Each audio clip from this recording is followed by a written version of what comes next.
Roll call, please. Bachman. Here. Henning. Here. Gorman. Here. Merkel. Here. Kelly. Here. Lieberman. Here. And Stevens. Here. All right. We are going to turn the podium over to you, gentlemen. And this is Palmer Energy.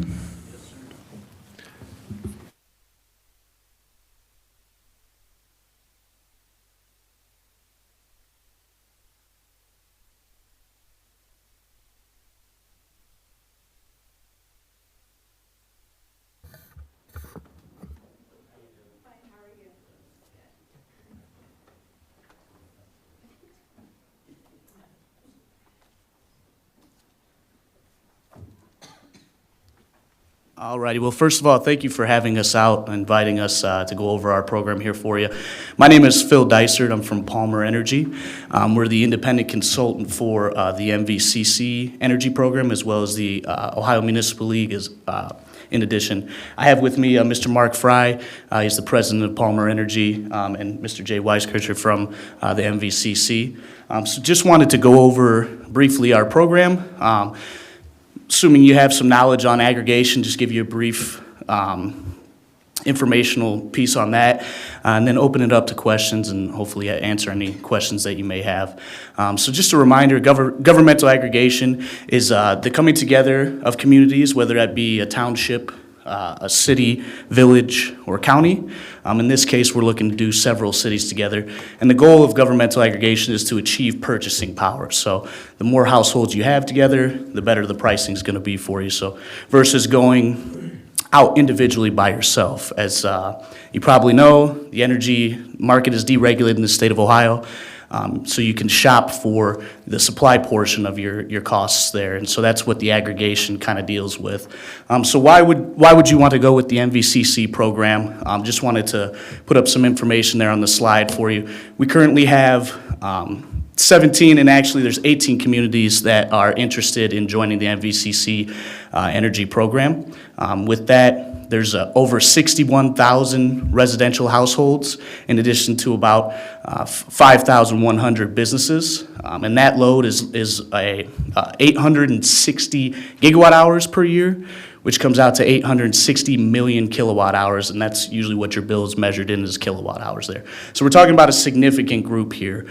So when you go out for aggregation, usually it's individual cities where you'll see several thousand households, or if you get the larger ones, tens of thousands. But as you can see here, we're talking about a significant group here. So therefore, the purchasing power is going to be able to be achieved at a greater rate than if you went individually.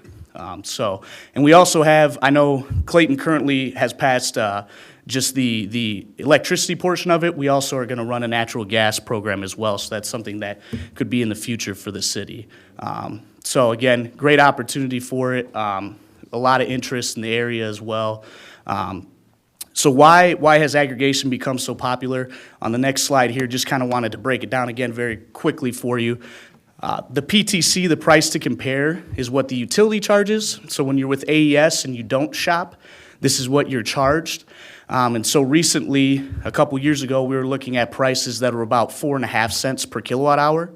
And as you very well know, the prices jumped significantly last year, almost to about 11 cents per kilowatt hour there.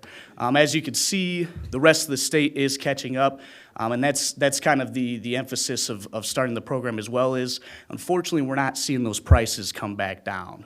As you can see, we were at about $98 per megawatt hour in 22 and 23, and that came out to about 11 cents, as I mentioned.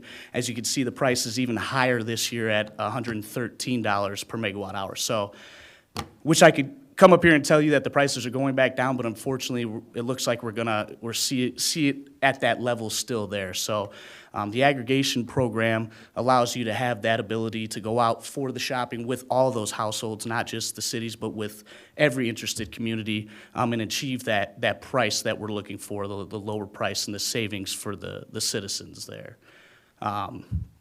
So basically, just wanted to kind of run down, if you decided to go with the MVCC program, what we're looking at here. You've done the tough work, you've done the heavy lifting. Getting it passed on the ballot is the first action item that you need to do. So obviously that passed there. And so what will happen is Now, a governance plan must be filed with the PUCO, and so that's something that the MVCC and Palmer are taking care of. And so there would have to be 2 public hearings to go over that. That's required by state law. Again, with the MVCC program, you'd have the assistance of Palmer to help out with those public hearings, go over that for you. And then from there, we'd get the PUCO approval, and then we'd go out for the RFP. And so, again, that'd be taking the entire MVCC group out to several suppliers. And that's another big thing as well. Palmer is an independent consultant, so we're not attached to any one supplier. We're able to take it out there and have it priced with several different suppliers there. So we're getting the most competitive rate there, and that's what we're looking for, is to get the best rate for our clients. And so what happens from there, when the RFP is issued, then we get the supplier responses back. And so we would make a recommendation to the MVCC, who'd be acting as the aggregator for the group. Again, this is the MVCC's program. Palmer just helps to run it. We give the recommendation. We don't make the decisions on what the contract would be. And so we'd bring that forward to the MVCC, and then we'd look at signing the contract. And then, as I mentioned, you probably know this, the part of the aggregation here, but once the contract is signed, there would be an opt-out letter that gets sent to the PUCO. What happens from there is then the supplier mails out the opt-out letter. And so with that aggregation, what happens is every eligible customer would be put into this program. So that wouldn't include your PIP customers, your percentage income payment plan, because you're getting a better deal usually when you're getting assistance from the government. And number 2, if you're currently shopping with anybody, you wouldn't be included either. We want to make sure that, again, this is a cost savings program. So if you happen to leave your contract early that you're currently in, you can be hit with some pretty significant early termination fees.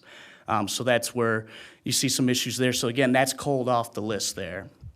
The other good thing about our program, there is no early termination penalty. So when these go out, there's a 21-day period where these go out to the residents. We'll have the seal of the MVCC, the municipality seal as well, so they know this is a legitimate document. If you'd like to be in the program, you do absolutely nothing. If you'd like to opt out, you can either send in the form at the bottom.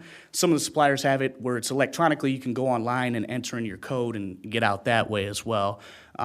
Or you can call the number.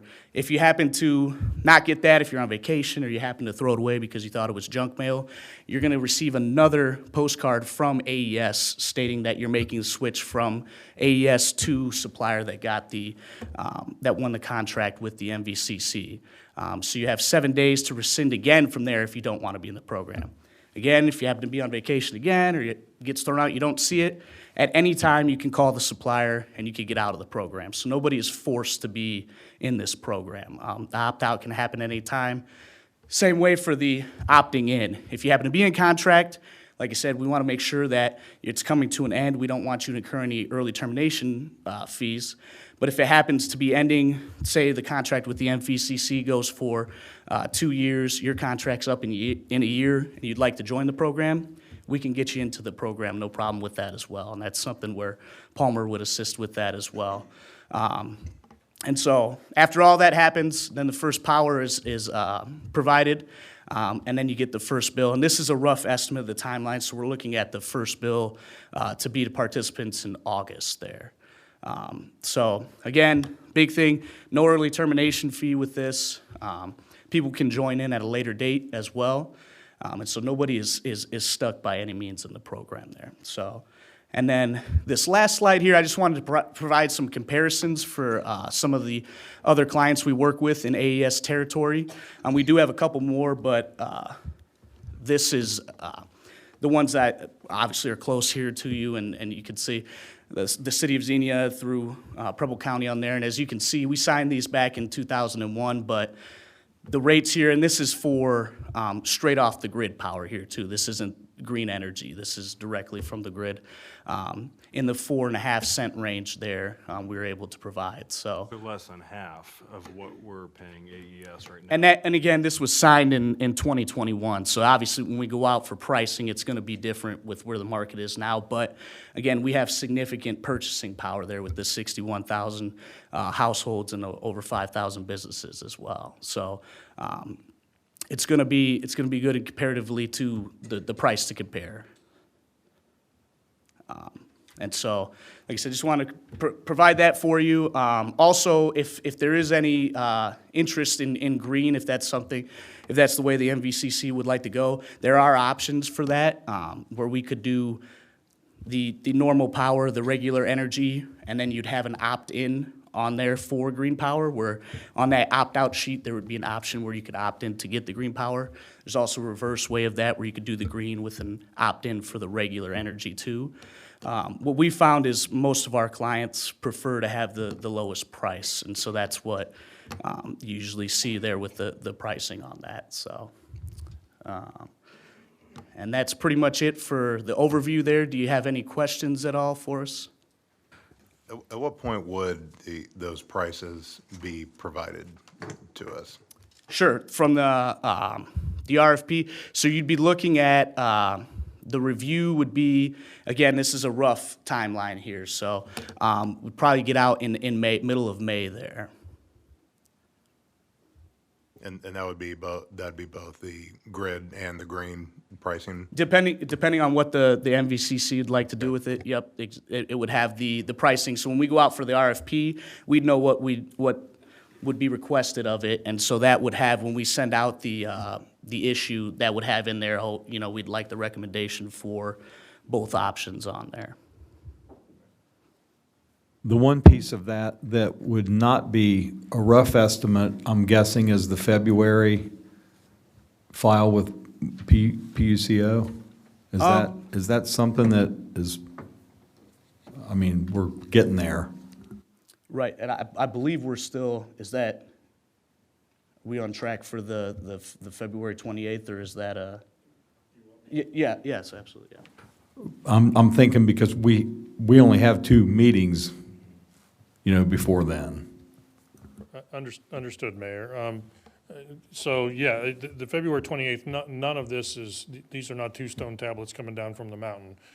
These are timelines that when we went through meeting with your community and other communities, when the MVCC was getting together, we put this timeline together to give you all and the other communities an idea of, okay, if this is when we file, this is when you're going to see the first bill to customers flow through. So if there's public hearings and the like that occur that delay that process to some extent, then, the whole timeline would just slide.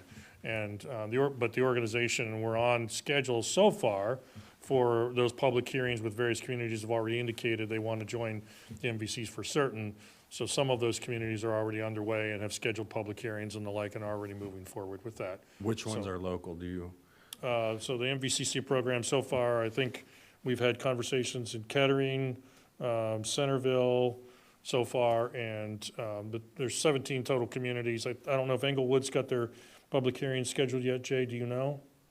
I think the plan right now is for everybody to try to do this during the month of February and March, and if it bleeds into April, that's not a problem either. But I know at least for our 8-member cities, 6 have an interest, and I think all of them are going to try to do it sometime in that February to March timeline, knowing that you have to do 2 public hearings. So what if we don't do the February, March timeline for whatever reason? Can we join after you guys have already done that? Right, Mr. Lieberman. One of the nice things is people are going to be able to slide into this anytime they want, because there are some communities that already have agreements in place, so they would have to wait until those agreements expired. So when we actually kick this off and roll it out to the cities, I would say out of the 18 or 19 cities that are interested, probably only half of those folks will be on board at that time, so people will come on to this whenever they can, so they have that flexibility. And when would we know what the rates are? Would that come later? No, what they just said, we're hopefully going to take quotes here at the end of the first quarter, so you will know rates by then, okay?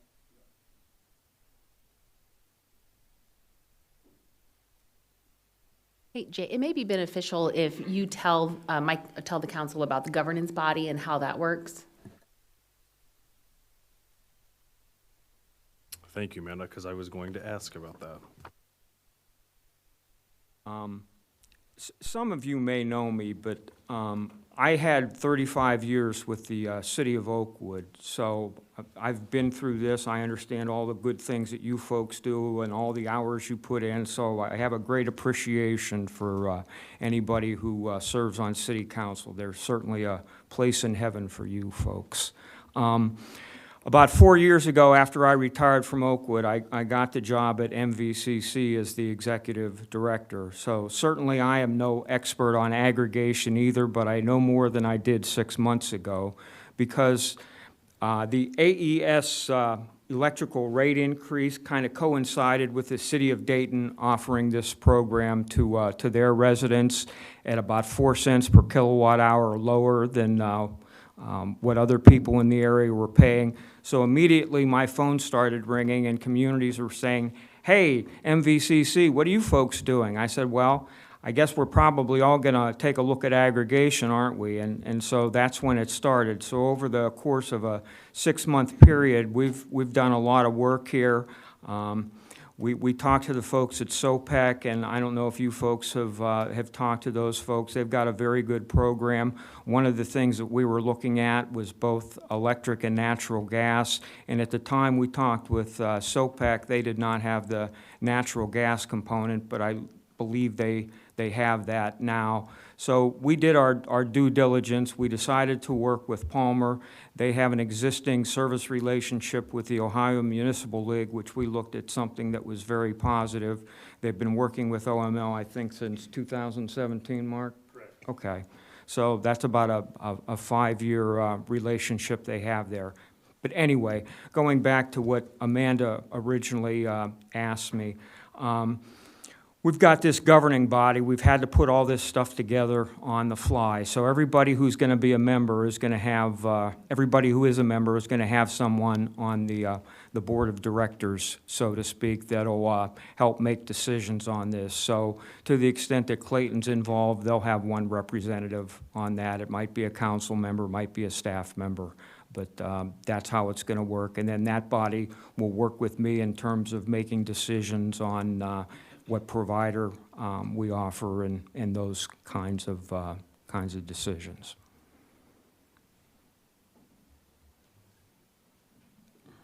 So you mentioned SOPEC. What do you see are the advantages that you may have over them? One of the things when we spoke to SOPEC, clearly they are focused on green energy component. That's kind of how their program is put together, and I'm not being critical of that because I know for some communities that's very important, and hopefully we're going to have that flexibility as well for communities that care about that. But it's my understanding that when you have the green energy component, your rates are a little bit higher, so we were looking at a program where we could get the lowest rates possible. So that was one of the advantages of working with the folks from Palmer. Again, I was very impressed with the folks from SOPEC. I think they have a very good program, but again, the natural gas component was something that they couldn't offer at the time either, so that was important to us. So I understand that once the idea is to lock in a low rate, what happens if the rates do go lower? I realize that's unlikely, but if it goes lower, what happens then? Mayor, typically what we've found is it's uncommon, it's not unheard of, but it's uncommon for an individual or a small group of residential customers to be able to go out and beat the price available in the marketplace. The prices do move around somewhat, and more recently, obviously, a lot more than usual, but fundamentally, we don't typically see that. Most customers who are don't have the economy of scale and the knowledge to go out and get those numbers. Now, there's information out there through Apples to Apples and some other online presences that are publicly available information. But if you go online and look at those prices, they're almost either certainly going to have a low entry-level price with a kicker in the back end after somebody goes about the rest of their lives doing soccer practice or working or what have you, and then they go to sleep and 2 years later, they look at it and say, hey, by the way, I'm paying, 12 cents a kilowatt hour, I was starting out at 5. So we typically don't see that. The second thing that we've found in governmental aggregation, and we have dozens and dozens of aggregations, communities, is that most people don't want to spend their lives learning about electric pricing.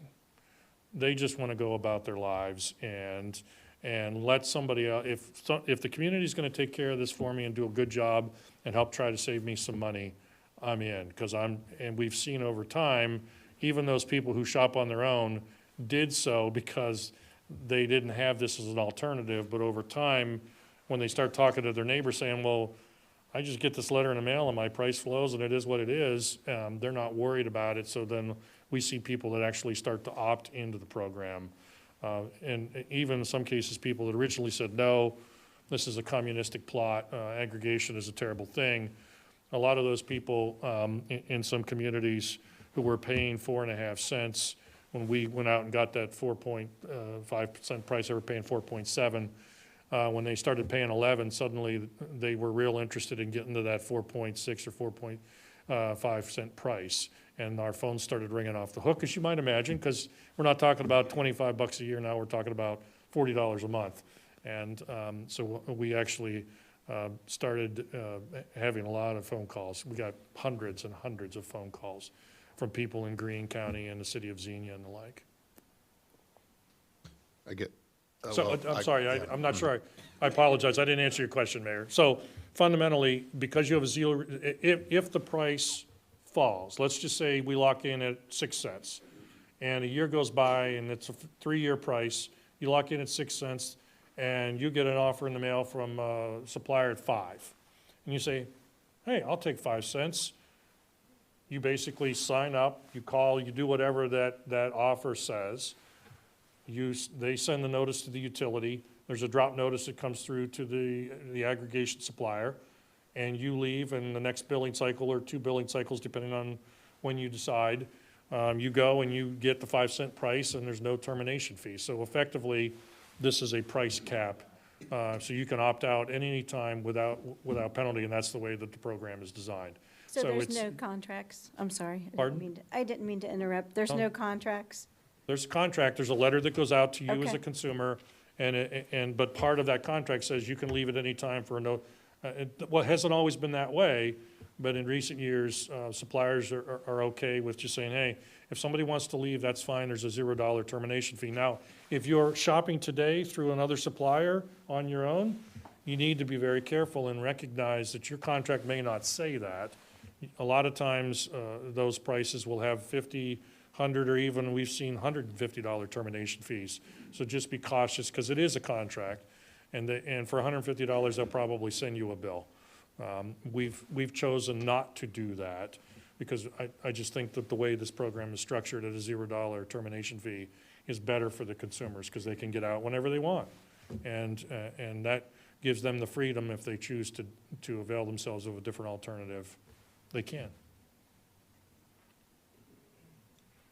The supplier for my dad's electric bill is not AES, but another entity, CSI or something of that. So They're out he's of- served by a co-op? No, it's just, I mean, I don't know back when he did it, but if you look at back side of the electric bill, it says the supplier is, and it's like CIS or something like, they're out of Dublin. Okay, Now- IGS? I'm sorry? IGS maybe? But That doesn't might, matter. that might be, but the question being is from or the position being basically, how many people know that they're basically currently under a contract with someone else other than AES? That's a great question, Councilman. I generally find that most people, even if they were in a contract and they signed up for it, say 3 years ago, they go about their lives, they forget about it, they get a letter in the mail. That's one of the reasons why I think aggregation's good, is you've got somebody else that's trying to do the right thing on a collective combined basis. So to your point, Councilman, most people aren't gonna know that. Yeah, this is Most something- people aren't gonna probably even save the paperwork, because they don't understand the ramifications of the contract document itself, and they need to reach out to the supplier. And what will happen then, if, let's just say that your father was paying 12 cents and he was paying too much. And he calls the supplier and says, I want to cancel, well, then they're going to get the, well, you know, we can sell it to you at 7.9 now for the next 24 months. If you stay, you're going to get that type of a conversation that occurs because those guys are in business to make money, and there's nothing wrong with that. That's why I think the aggregation program is good. It takes all of that stuff out of the mix. And if your dad wants to get in later on, and he's part of the aggregation communities, then he can get in there later on. In my situation, my dad's not gonna be doing it, it's gonna be me, because my dad's 94 and he can't follow this stuff anymore. And for the last year, I actually have been tracking what his per kilowatt, 100 kilowatt charge has been as watching it increase month by month. Right. So it's not been steady over the course of the last year. It's more or less 150% of what it was a year ago. Right. So, I mean, well, it's 4 cents per 100 kilowatt, 14 months ago, and it's now at 13, 14, 15 cents per 100 kilowatt. I mean, it doesn't sound like a lot, but it's still an amount when you're, put the other factors involved in it. Right, understood. But just from the standpoint of the average person in the community not knowing exactly what they got and what they need to do as far as making this possible for them to essentially, the aim is to save them money on their Absolutely. utility bill. As far as how can we work this so that we can get the best information to them for decision-making? So to give you a sense, all of those communities up there on that screen either have 33 to 36-month fixed price. So those price terms basically are locked in for an extended period of time. So you're not bouncing around on a monthly basis and that type of thing. That's one of the things that we try to do, is to provide that consistency. As for what you can do collectively, I'm going to put my salesperson hat on. I'll apologize for a second.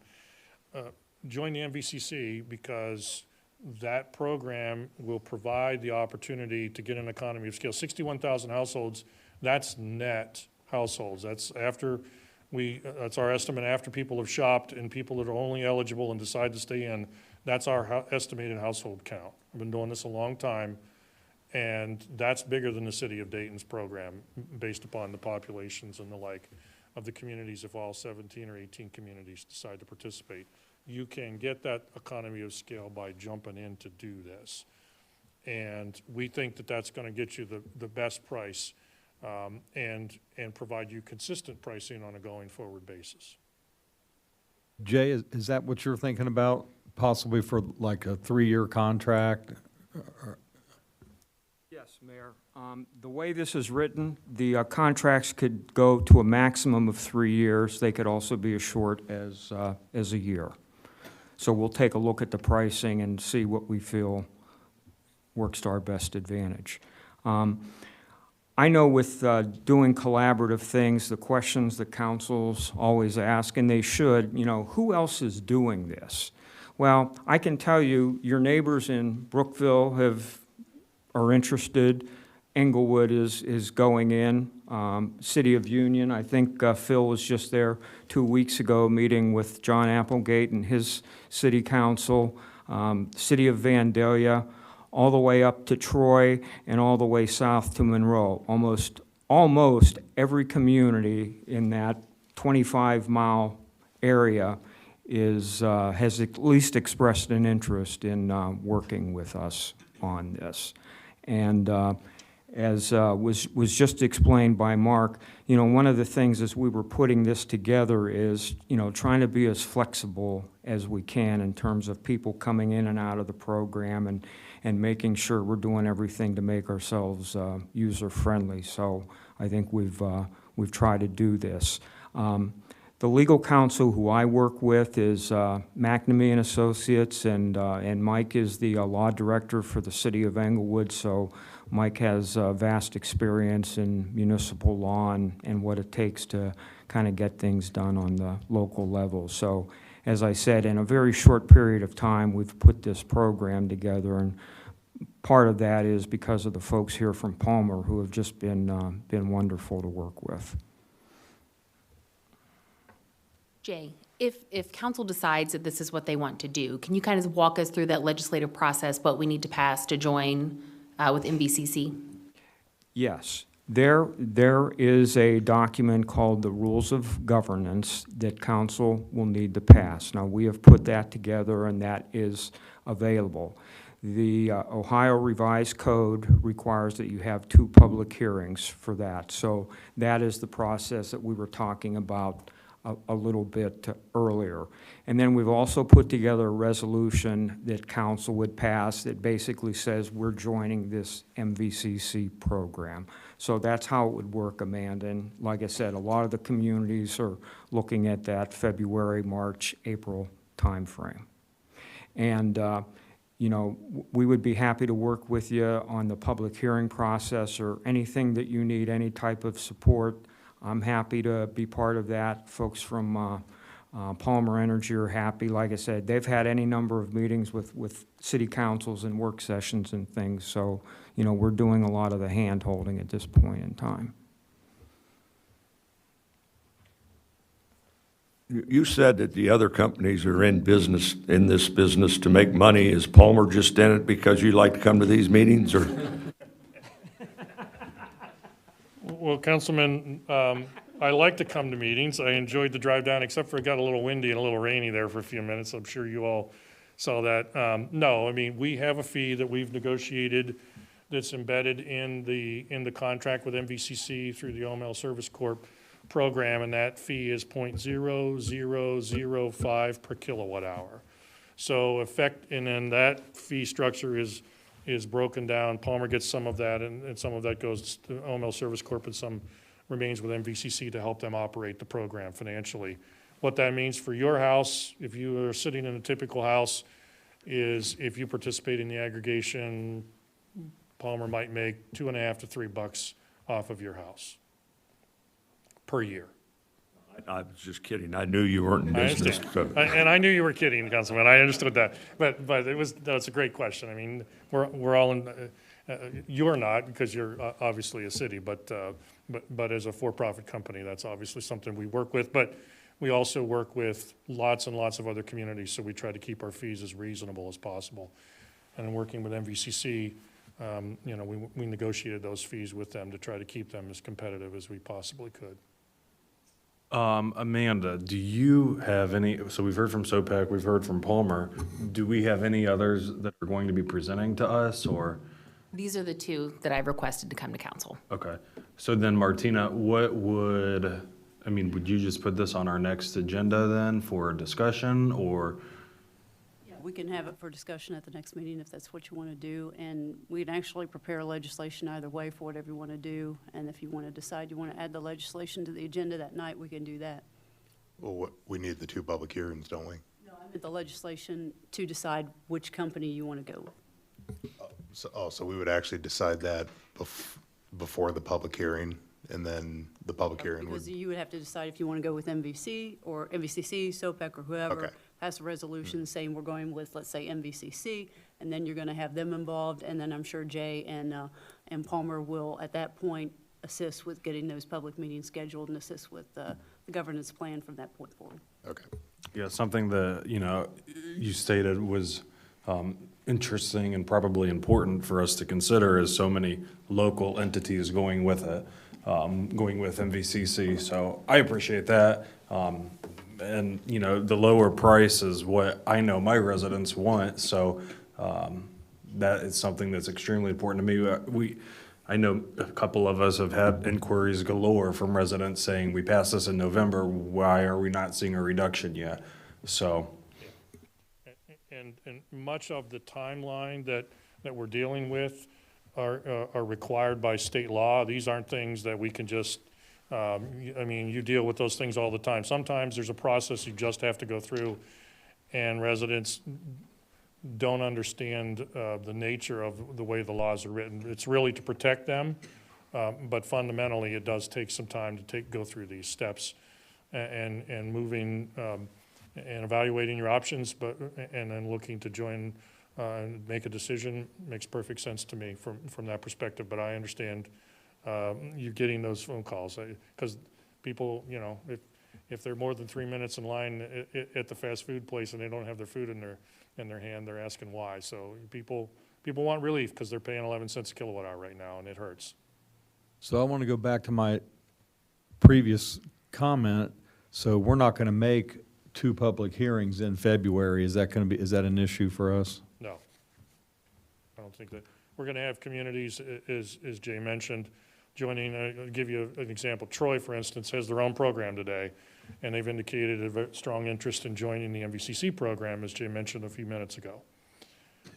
But their expiration on their contract is in April. So there's going to have to be some sort of a bridge agreement to get them to the MVCC program so that they're not lapsing. Because the last thing you want to do as an aggregator is have a program price at 4.5 or 4.8 cents, drop people back to 11 and say, oh, but we're going to help you out as soon as the MVCC gets up and running.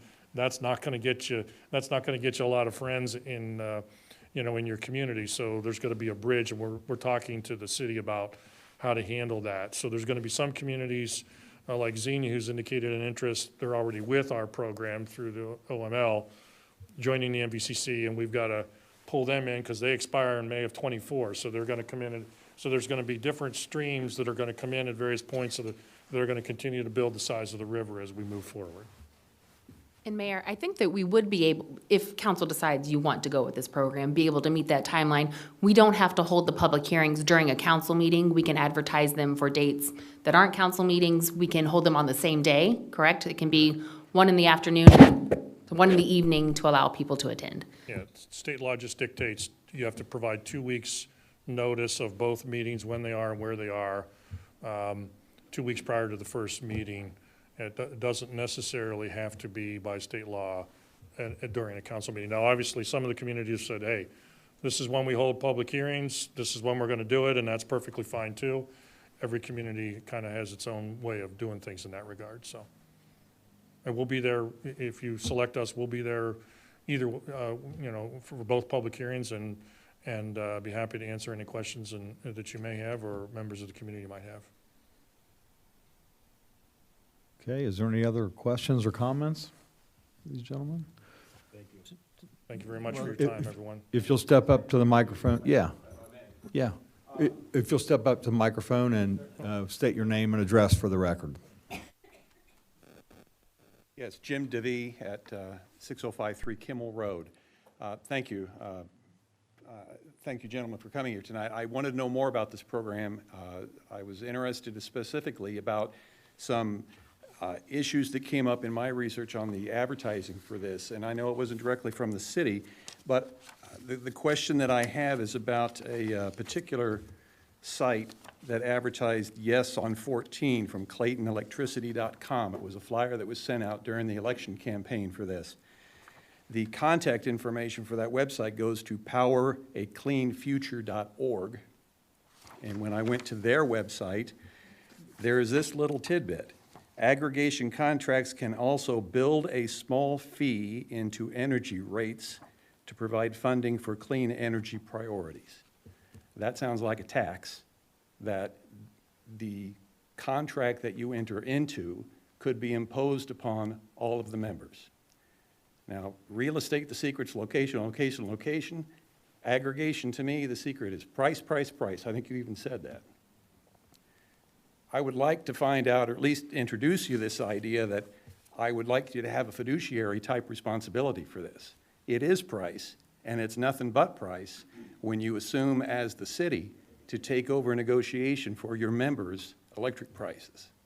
Anything other than price, small fees for green, extra costs because we want to go green, and this reflects my concern to you, gentlemen, and it comes to my question. If the member communities decide, regardless of price, they want to go down a green path, and Clayton doesn't want to, what's Clayton's option at that point to try to maintain price as the single focus of negotiation rather than something else? And that was all I wanted to bring up. Thank you. Thank you, sir. Anyone want to provide any answers or comments to that? I'd like to do that. I would like to provide the answer to that, but I don't think you, I'm not the expert on this. I appreciate the opportunity to respond to the gentleman. Thank you very much for the question. I agree that the fee does matter, and it does end up costing people that ultimately choose to participate a small amount of money. Those prices do include a fee. I mentioned to you 0.0005 per kilowatt hour is what's in the fee. That's the fee. There's no other charges, there's no other tax, there's nothing else attached to that cost. Anything else is from the utility or the generation supplier that ultimately would get selected through the program. So that's we're trying to be as transparent as we can in regards to that. We lay our fees out there because this is, we're working public sector entities, and that's important for all of you to understand that. As for the green part, I think the answer to that question is I think that would boil down to what the communities choose to do through that governance structure that MVCC would have and what the collective communities would choose to do. We make recommendations on behalf to MVCC on behalf of the constituents. Your community, if you choose to participate in the other communities, make the determination of what you want to do. So if you guys decide collectively that you want to do green, that's fine. If you decide you don't want to do any green, that's fine. We can do it either way that you want to, but our typical perspective, and I'll give you a sense to things. We work with a large aggregation elsewhere in the state and we sent out a program with standard price and then an option for green. And out of 135,000 people who ultimately participated, only a couple handfuls actually elected the higher priced green component. Now, I'm not saying that that's necessarily indicative of what would happen in Clayton or in this area. Maybe it would be different here, but generally speaking, people who are interested in grabbing that sort of supply are frequently already shopping for their own power. That's what, anecdotally, that's when I talk to other people, that's typically, because they're active and engaged and interested in this product and this program to a much greater extent than the average citizen would be, because those people are going to work. So to that extent, I don't know what that governance document says on what the right to withdraw between MVCC and the city is. That's a legal question that I can't answer, but I think that's where that question would lie, is how that would occur. And I would just add, this program was not built or being sold as a green program. I know the city of Hilliard, they passed legislation, and specifically in that, they indicated that they wanted it to be a green type of aggregation program. But the feedback that I've received from city managers and elected officials is they're looking for the lowest rate possible. And the lowest rate is generally not going to be the green. That's correct. So we shop for the lowest, I think is what you're suggesting. We shop for the lowest, and if someone wants green, they opt out, or we possibly have this green option with MVCC. Correct. So. Just so I'm clear on that, so let's say Clayton joins, and you go out and you do your thing, and you come back and you say, okay, it's going to cost this much. This is the lowest price. We also have something for green. A green option. And that's a green option. The whole city wouldn't have to decide which one we wanted, would it? Wouldn't it be up to the individual within that city to determine which one they wanted? Mr. Lieberman, I'll let the expert speak to All right. that. Councilman, you're correct. That decision, so let's just walk through a hypothetical. We get pricing back, and the price is 6.7 cents. We'll just say that. The green price to get RECs, renewable energy credits, added to that, take it from 6.7 to 7 cents a kilowatt hour. The individual person would get a letter in the mail that says, this is your opt-out letter, MVCC, City of Clayton, other communities working together, we're able to get you 6.7 cents. If you want green, it's 7 cents a kilowatt hour.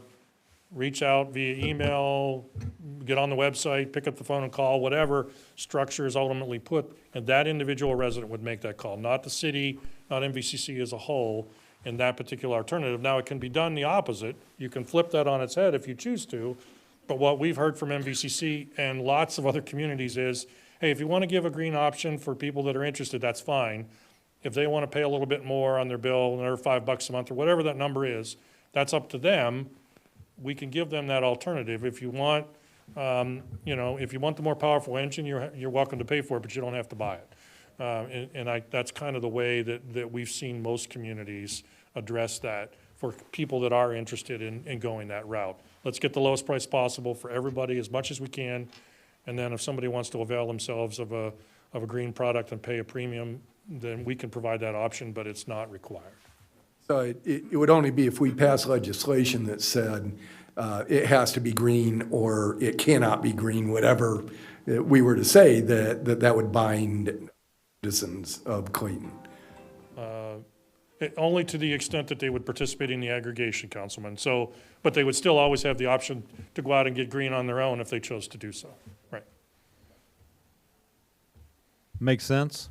Does, and Okay. I appreciate the options.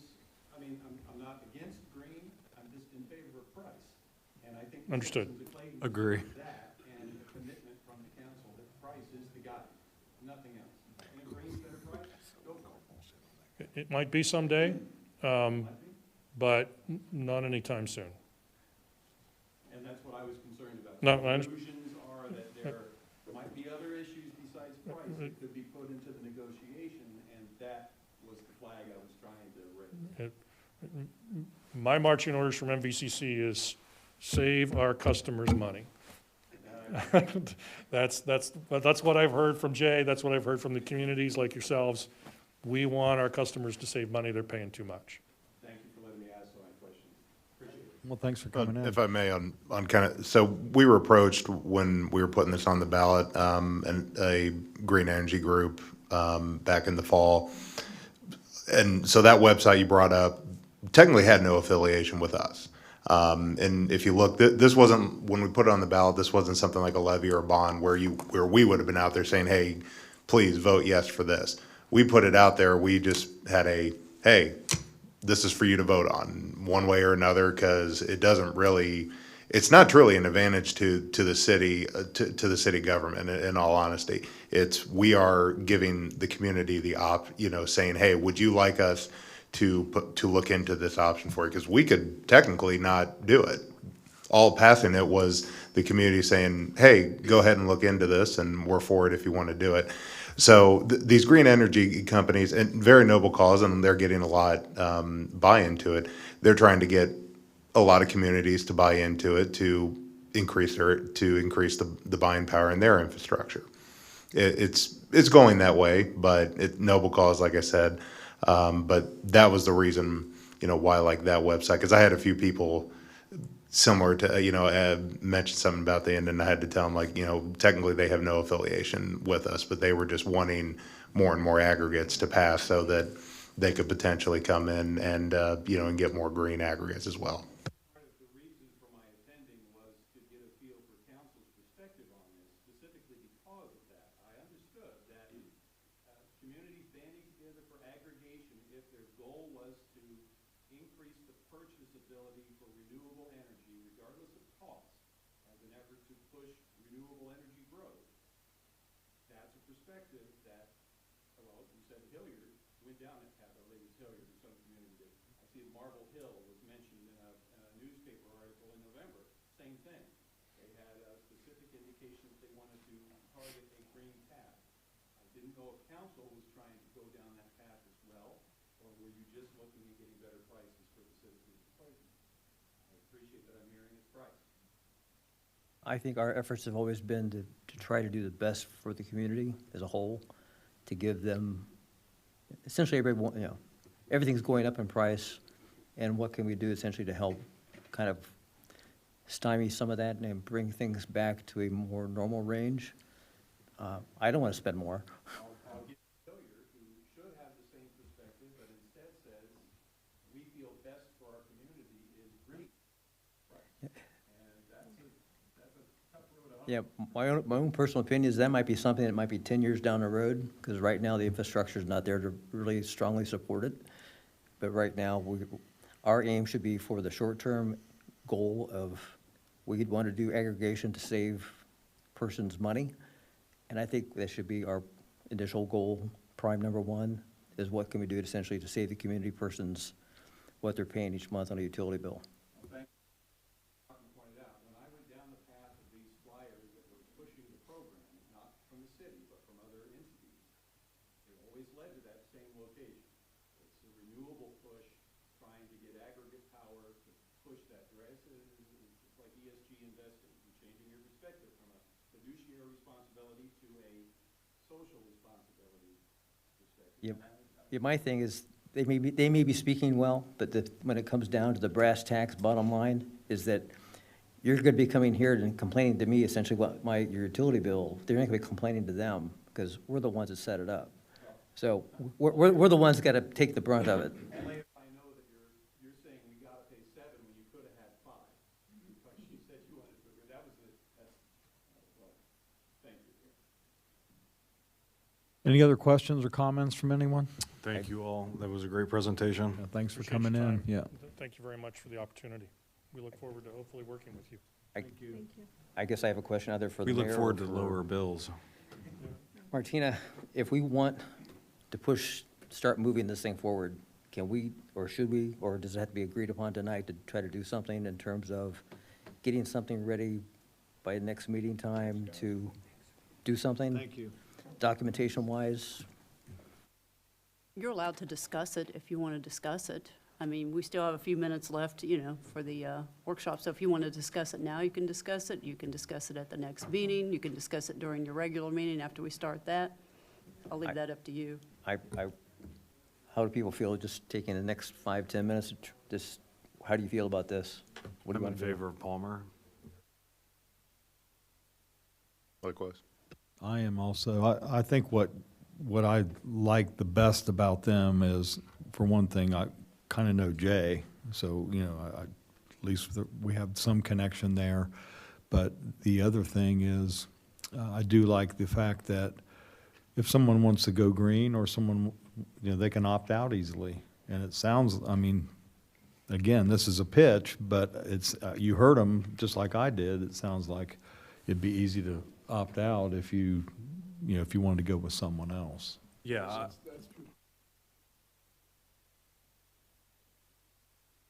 Really, what I would think, another thing that we should think about is if, you know, if Inglewood and Union are going with them, like, I would hate for our residents to say Inglewood and Union have a lower rate than what we have. Why did you not go with them? I think the collaboration for our community is really important, so. It's not even Englewood, or Union is going on the ballot. It's what the Brookville Star said. Amanda, you didn't read the Brookville Star this week? That's all was in it, was Brookville going and Union going. They had everybody's council and city managers on the front page, and I saw that. yeah, well, and that's, I mean, neither one of them have approved by the voters yet. They have not. We're further along than they are.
Well, I think Palmer is our best bet right at this point in time.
No, you're correct. At the presentation they gave us, I think they were flip-flopped to what Palmer was. So the opt-out letter would opt you into green, but you have the option of going with brown energy.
I saw Inglewood announced when they're doing their public hearings, but that's, yeah, I saw that a few days ago on something of just the public hearings, but it was just, I think it was just marked just for electric aggregation. It didn't, I don't believe it meant.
I'd move we close the workshop and go to our regular meeting.